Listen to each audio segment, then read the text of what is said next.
Thank you for your interest in the Bio04 clinical trial. This is a really unique experimental medicine study where we don't test a vaccine or other medicinal product, but where we put your immune response to malaria front and center to understand how the immune system learns to tolerate malaria parasites. Malaria parasites are spread by mosquitoes and kill hundreds of thousands of children each year.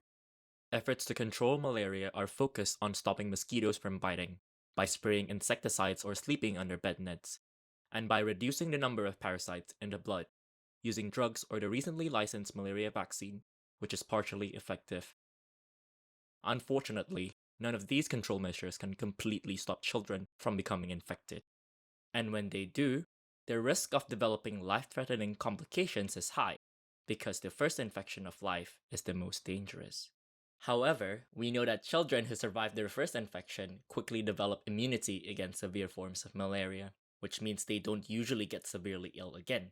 This was surprising because children are often reinfected with the same number or even more parasites, which means that the immune system does not actually get better at killing malaria parasites.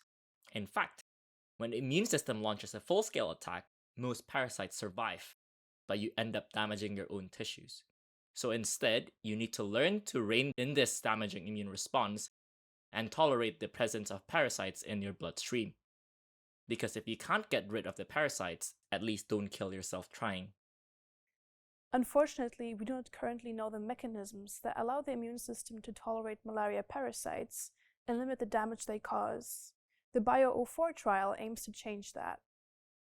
We will infect adult volunteers who never had malaria before 3 times with malaria parasites under controlled conditions, and monitor the immune response to each infection, comparing and contrasting the damaging response to first infection with tolerance after third infection.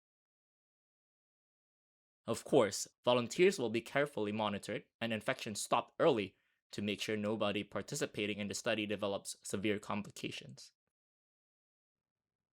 Understanding how disease tolerance is acquired and maintained in malaria will, for the first time, allow us to harness the power of this defense strategy to design new policies and interventions that combat severe malaria in children and save lives.